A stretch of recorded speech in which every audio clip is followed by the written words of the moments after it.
정말 지극히 주관적인 관점을 가지고 평가해버리는 게 정말 위험하다고 생각해요. 저는 속마음이라는 거는 자기 자신과 대화를 해야 된다고 생각을 하거든요. 혼자 있는 건 이렇게 인생에 자신만의 이제 결과물들을 만들어내기 정말 최적의 환경인 거예요. 근데 창조적인 활동인 거는 인생의 결과물만 만들어낼 수 있는 게 아니라 실제로 인생에 긍정적인 영향을 많이 미쳐요. 그렇죠. 아까 제가 자기 자랑, 자식 자랑 이런 거 했잖아요. 저는 하지 말아야 될 게 나와 좀 생각이 다르다고 해서 그건 틀렸다라고 말하는 거. 일종의 평가는 좀 안 하는 게 맞지 않나라는 생각이 들어요. 이 사람이 어떤 특정한 행동을 했어요. 인생에 어떤 일들이 있었고 결정을 했는데 그거에 대해서 함부로 평가해버리는 거예요. 그건 뭐 별로야. 정말 지극히 주관적인 관점을 가지고 평가해버리는 게 정말 위험하다고 생각해요. 왜냐면은 사람들이 이제 이 사람의 인생을 사실 평가한다는 건 정말 어려운 일이거든요. 그러니까 그 사람이 내가 이제 이 사람을 뭐 예를 들어 너 그러니까 넌 그런 정말 게으른 행동이야. 이렇게 한마디로 평가하는 순간 그 사람은 그냥 게으른 사람이 되어버리는 것 같아요. 그러니까 이런 류의 평가는 저는 진짜 위험하다고 생각하고 물론 이제 평가가 그 사람에게 좋게 작용할 수도 있을 것 같아요. 아, 내가 정말 이제 그 평가를 받아들여가지고 내가 이제 피드백을 잘 받아들여서 인생을 잘 살아야지. 근데 저는 개인적으로 이런 사람들은 그렇게 많지 않다고 생각해요. 그리고 그런 평가를 들으려면은 그 마음의 준비는 어느 정도 생각이 있어야 된다고 생각해요. 그러니까 예를 들어 저희가 코칭 간의 관계, 뭐 상담사와 상담이 아닌 사람들의 관계, 이런 관계에서는 그 사람들의 이제 이성적이고 냉정한 그런 평가들을 받아들일 마음의 준비가 되어 있는 상태에서는 괜찮지만 그게 아니라 그냥 친구끼리 만났는데 그냥 저희가 이제 즐거운 이야기 나누고 하는데 갑자기 그렇게 너는 그러니까 게으른 것 같아 이러면 이제 분위기 싸해지면서 쟤와 나는 관계를 계속 가져가야 되나 이런 류의 이제 평가들은 정말 해서는 안 되는 말인 것 같아요. 속마음이라는 거는 굳이 남에게 할 필요가 있나? 라는 생각이 들 것 같아요. 왜냐면은 이건 저는 속마음이라는 거는 자기 자신과 대화를 해야 된다고 생각을 하거든요. 왜냐면은 이제 보통 이제 속마음이라는 거는 나의 뭐 여러 가지 이제 형태가 있을 수 있겠지만 보통 나의 뭐 치부거나 아니면은 그러니까 두 가지 개념인 것 같아요. 그러니까 나에 대한 속마음 이야기. 그러니까 나에 대한 속마음인 것들은 뭐 나의 어떤 부정적인 부분들일 확률이 높죠. 중요한 것 같아요. 속마음이 특히 부정적인 거, 부정적인 감정이나 부정적인 평가, 어떤 부정적인 내용들을 굳이 친구들과 얘기를 하면은 그 분위기 자체가 굉장히 부정적인 것들로 남아지잖아요. 그리고 그런 부정적인 것들은 내가 이런 부정적인 이야기를 했다는 게 남의 이야기에 이제 들어가면 안 되는 거잖아요. 근데 아무리 친한 친구라도 친구가 이제 사람이기 때문에 누군가 다른 사람에게 이제 이야기할 수도 있고 이야기가 이제 넓게 퍼져가지고 오히려 내가 곤란한 상황들이 이제 발생할 수 있을 것 같아요. 그러니까 직장에서 이런 경험들이 되게 많아요. 정말 믿는 동료라고 해서 내가 이제 상사 욕하는 걸 얘기를 했는데 다음날 이제 출근해 보니까 그걸 다 알고 있는 거예요. 그래서 그 상사가 저를 불러서 너 왜 나한테 그런 얘기를 하냐 이런 경우들이 있을 수 있잖아요. 그게 꼭 그 사람이 정말 나쁜 사람이어서 악의를 갖고 하는 게 아니라 그 사람도 자기가 믿는 어떤 사람에게 얘기하고 그 사람도 그 사람이 믿는 어떤 사람에게 얘기하다 보니까 이게 자연스럽게 이게 펴진 경우거든요. 근데 그건 저희가 이제 통제할 수 없고 막을 수 없잖아요. 그런 부정적인 이제 내면에 올라오는 뭐 어떤 감정이나 의견들은 꼭 말할 필요가 없을 것 같아요. 그리고 또 다른 케이스. 그러니까 저 사람에 대한 이제 속마음, 평가 이런 것들도 이왕이면 하면 안 되죠. 아까 제가 이 사람에 대한 이제 그러니까 스물스물 이 사람이랑 말하다 보면은 이런 속마음이 올라오잖아요. 저 사람에 대한 평가, 주관적인 의견 이런 것들이 많이 올라오잖아요. 저러면 안 되는데 저런 거 정말 잘못된 행동인데 그럴 때 내가 그거를 속마음을 탁 건드리는 순간 그 관계는 좀 위험해지지 않을까라는 생각을 합니다. 저는 특히 나이가 들수록 인생을 계속 이제 살아갈수록 친구보다 우선순위가 높은 것들이 더 많이 생기니까 친구가 자연스럽게 이제 사라지지 않을까라고 생각을 해요. 왜냐면 뭐 다들 알잖아요. 육아하느라 바쁘고 이제 먹고 사는 문제를 해결하느라 바쁘고 이제 뭐 아내와 시간을 보내느라 바쁘고 이러면은 자연스럽게 친구는 우선순위가 밀릴 수밖에 없잖아요. 저도 지금 열심히 쌍둥이 육아를 하고 있는데 시간이 없어요. 친구랑 만난다는 거는 상상도 할 수가 없어요, 저한테. 그리고 저는 이제 아이들을 돌보는데 시간을 쏟고 나머지 시간은 이제 글을 쓰는데 이제 시간을 다 쏟고 있거든요. 그러다 보니까 자연스럽게 친구를 만날 시간이 그냥 없어지는 거예요. 그리고 저는 정말 이제 친구들한테 정말 죄송한 얘기지만 저의 우선순위는 이제 자식과 이제 글쓰기이거든요. 왜냐하면 글쓰기를 통해서 정말 많은 것들을 하고 싶고 그러니까 인생의 과제를 잘 하고 싶고 그다음에 자식과의 관계를 잘 쌓아가고 싶고 그러니까 자식이 저한테 아빠 거릴 때마다 정말 너무 행복한 것 같아요. 그래서 저는 그 시간을 1분이라도 더 늘리고 싶거든요. 그러다 보니까 저의 친구보다 우선순위가 높으니까 자연스럽게 이제 우선순위가 밀릴 수밖에 없어요. 그리고 보통 사람들도 마찬가지인 것 같아요. 그러니까 나이가 들면은 내가 더 많은 나만의 인생의 과제들이 이제 생기는 것 같아요. 친구보다 우선순위가 높은. 왜냐면은 나이가 든다는 건 우리가 죽음에 더 가까워진다고 생각하거든요. 그러면은 내가 정말로 중요한 게 무엇인가를 좀 고민을 하게 되는 것 같아요. 그게 누군가에겐 전 친구라고도 생각이 들 수도 있을 것 같아요. 그런 사람들은 뭐 친구를 더 많이 사귀고 친구와 더 깊은 관계를 만들 수 있게 되는 거죠. 근데 대부분의 사람들은 더 자기 자신에 대한 과제, 저와 같은 이제 글쓰기나 여러 가지 것들에 인생의 과제가 생기거나 아니면 자기의 가족에 대한 소중함 이런 것들이 더 소중하게 될 것 같아요. 왜냐하면 죽기 전이나 이런 것들을 떠오르게 되면은 죽기 전에 내가 정말 무엇이 중요한 것인가를 이제 깨닫게 되잖아요. 그런 걸 비추어 봤을 때 친구는 아무래도 조금은 우선순위가 많이 사람들에게 밀리는 경향이 있겠죠. 네. 그렇죠. 저는 두 가지가 정말 좋다고 생각해요. 첫째는 창조적인 활동을 하기에 정말 좋아요. 그러니까 혼자 있는다는 건 어떤 창조적인 활동, 인생의 생산적인 결과물을 만들어내기 정말 좋은 환경인 거예요. 저도 이제 홀로서기 철학이라는 그 책을 쓰면서 느꼈는데 실제로 역사 속에 많은 과학자들이나 철학자들은 혼자 있음으로 인해서 위대한 결과물들을 정말 많이 만들어냈어요. 실제로 니체나 쇼펜하우어의 이제 여러 가지 사상이나 책의 내용들을 보면은 혼자, 고독 이런 단어들이 종종 등장하거든요. 왜냐면 그 사람들도 아는 거예요. 내가 그 사람들 혼자 있을 때 정말 위대한 결과물들, 생각들을 번뜩인 아이디어들을 많이 내놓곤 했어요. 그리고 이제 프랑스 철학자 몽테뉴라는 사람이 있거든요. 우리 지금 에세이라는 거를 처음으로 이제 만든 사람인데 그 사람의 같은 경우도 그 사람 아예 38세부터 그냥 혼자 있었어요. 그냥 혼자 자기만의 성 하나 짓고 들어가가지고 그 고독의 시간 동안 그 에세이란 거, 수상록이란 거를 처음 만들어가지고 정말 그 후대에까지 엄청난 영향을 미친 생각들을 잔뜩 내놨거든요. 그때가 17세기였어요. 그때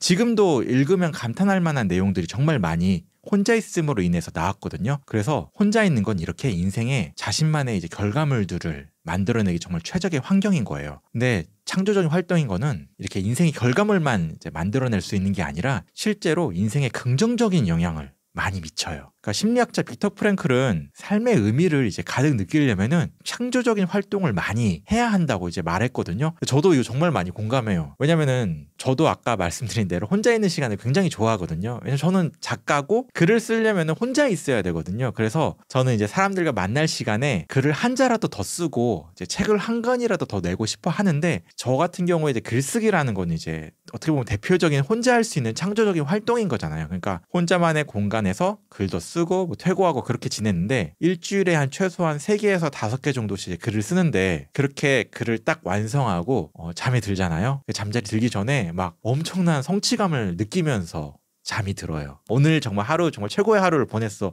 이런 느낌들이 정말 가득 느끼거든요. 그런 성취감을 가득 느끼면서 제가 이렇게 산단 말이에요. 물론 어떤 창조적인 거를 할 때 꼭 그 창조적인 거를 꼭 잘해야만 이런 성취감을 느끼는 건 아니에요. 저 같은 경우도 그 글을 쓰는 사람의 경우도 글을 꼭 잘 쓸 필요는 없다고 생각해요. 그래도 의미를 가득 느낄 수 있어요. 왜냐하면은 이제 글 쓰는 시간 동안 나는 온전히 몰입할 수 있게 되거든요. 그러니까 저는 이게 음악을 하는 사람, 미술을 하는 사람, 이런 창조적인 활동을 하는 사람들에게는 다 벌어지는 일이라고 생각해요. 내가 그리는 그림에 이제 붓 하나하나에 이제 집중하고, 내가 쓰는 글 한 글자 한 글자에 이제 집중하게 되고, 내가 음악을 하는 사람이면 내가 만들어내는 음표, 그런 음악, 그 멜로디 하나하나에 집중하게 되면은 자연스럽게 거기에 몰입하게 되고, 이게 정말 나를 인생을 만족스럽고 행복하고, 내가 진짜 인생을 의미 있게 살고 있구나라는 느낌을 정말 가득 받게 해주거든요. 그래서 창조적인 활동은 이렇게 인생을 더 의미 있고 풍요롭게 살게 해줘요. 그러니까 제가 말씀드린 대로 꼭 글쓰기만 해당되는 건 아니에요. 그러니까 창조적인 활동이면은 어떤 것이든 된다. 또 인간이란 건 어떻게 보면은 무언가를 끊임없이 이제 만들어내는 존재잖아요.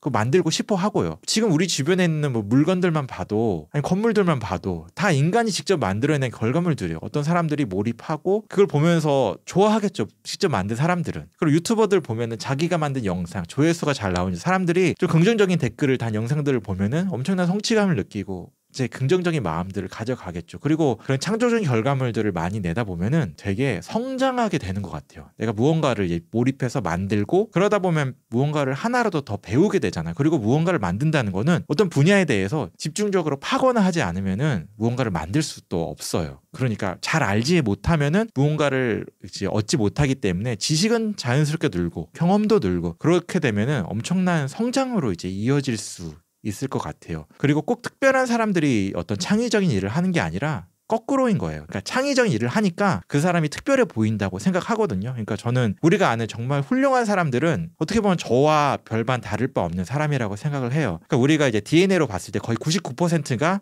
타인과 거의 일치한다고 해요. 그러니까 DNA적으로 봤을 때, 생물학적으로 봤을 때 저 사람과 나는 그렇게 차이가 나지 않아요. 근데 그렇게 차이를 만드는 거는 결국 어떤 일을 이제 반복적으로 했느냐에 따라 달라지는데 내가 어떤 거에 몰입해서 창의적으로 했기 때문에 그 사람은 특별한 게 되는 거예요. 처음부터 특별한 게 아니라. 그러니까 창의적인 것들을 하면은 인생의 의미도 생기고 성장도 해서 어떤 특별한 누군가가 될 수 있는 그런 기회가 되니까 혼자 있는 거는 정말 엄청난 그 사람에게 인생의 기회도 되고 의미도 되고 너무너무 이제 좋은 거 그런 개념들을 주는 것 같아요. 너무 어려우면은 저는 글쓰기를 강력하게 추천하는데 그냥 이 혹시 영상을 보고 있으면은 노트 하나 꺼내가지고 그냥 문장 하나 세 문장만 딱 써보세요. 그냥 머릿속에 떠오르는 거 그냥 세 문장 딱 써보세요. 그러면은 딱 떠올랐을 때 그 세 문장 보면은 여러분들은 이미 창의적인 활동을 한 거예요. 무언가 결과물을 만든 거예요. 사실 이런 거예요. 그러니까 저도 글 안 써질 때 그냥 세 문장만 아무거나 쓰자 하면은 사실 사람이 세 문장을 처음에 시작해서 쓰기가 어려운 거지 막상 쓰면은 그 세 문장만 쓰긴 또 어렵거든요. 계속해서 글이 이어지게 될 거예요.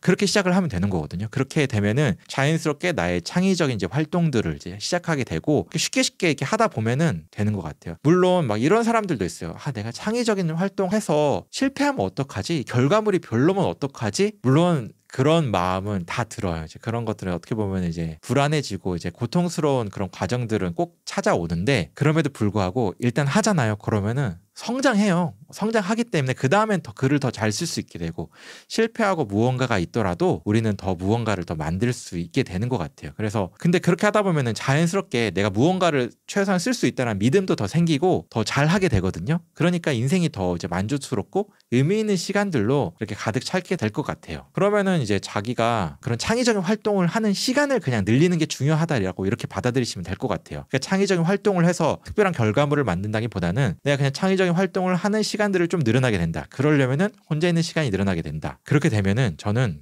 결론적으로는 어떤 나의 이야기 같은 것들이 만들어지게 될 것 같아요. 왜냐면은 창의적인 활동을 한다는 거는 인생의 결과물들이 계속 나오는 거잖아요. 그러니까 인생의 결과물이 있는 것과 없는 거는 내가 나의 이야기를 스스로 만들어낼 수 있느냐 없느냐에 이제 따른 것 같아요. 왜냐하면 결과물들이 있으면은 그 결과물들과 나의 관계 속에서 계속 어떠한 특정한 이야기들이 계속 만들어지는 것 같아요. 그러니까 저 같은 경우는 예를 들어 이제 처음에 브런치라는 이제 그 플랫폼으로 글 쓰는 걸 시작했거든요. 그러다가 그 브런치에 있는 글을 가지고 이제 책을 출간하게 됐고 책을 출간하게 되면서 자연스럽게 이제 글에 대한 자신감이 조금은 생기면서 여러 가지 것들을 확장이 되면서 여러 가지 이제 이야기들이 만들어졌는데 이런 류의 이야기들이 생각해 보면은 굉장히 많아요. 이게 누구나 다 사실 만들 수 있는 자신만의 이야기들인 거거든요. 그렇게 하나의 어떤 이제 나만의 인생 이야기가 만들어지면서 정말 긍정적인 이제 되는 것 같아요. 근데 그 시작은 저는 혼자 있는 시간과 공간이라고 생각을 해요.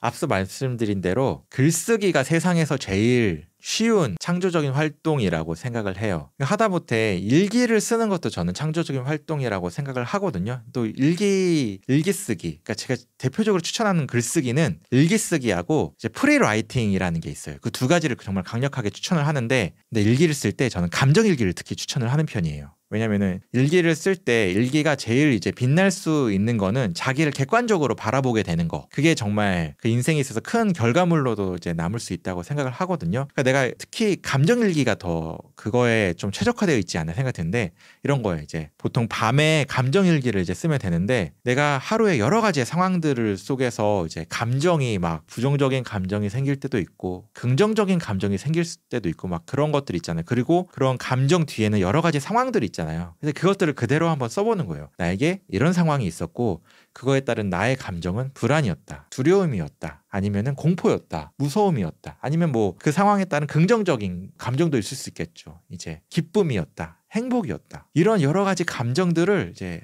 떠오르면은 일단은 자기 자신을 객관적으로 바라볼 수 있게 되는 것 같아요. 왜냐면 사실 이 사람의 인생을 이제 여러 가지 움직이는 원동력 중에 하나는 감정이거든요. 내가 어떤 감정을 많이 이제 표출하느냐, 나타내느냐, 표현하느냐에 따라서 그 사람의 이제 인생이 이제 수면 위에 있던 인생이 객관적으로 이제 표면 위로 이제 드러나는 게 이제 감정을 이제 알게 되면 그렇게 되거든요. 그래서 그런 감정 일기를 쓰면은 자기 자신을 객관적으로 바라보게 되고, 그리고 부정적인 감정에 대처할 수 있는 능력이 생겨요. 왜냐면은 감정을 잘 다스리는 거, 분노나 이런 부정적인 감정을 잘 다스리는 방법 중에 하나는 내가 어떤 감정을 갖고 있는지 알아차리는 것만으로도 사실 감정이 사라지거든요. 왜냐면 이 감정이라는 게 어떻게 보면 좀 위험한 게 이제 2차 감정이라고 보통 얘기를 하거든요. 왜냐면은 제가 어떤 부정적인 감정이 1차 감정이 들어오면은 사실 이거는 저희에게 그렇게 큰 영향을 미치진 않아요. 근데 그 감정, 부정적인 감정 때문에 2차 감정은 자책하거나 내가 이런 부정적인 감정을 냈어, 분노했어 막 하면서 자책하게 되고, 그 자책하는 것 때문에 또 부정적인 감정이 나오게 되고,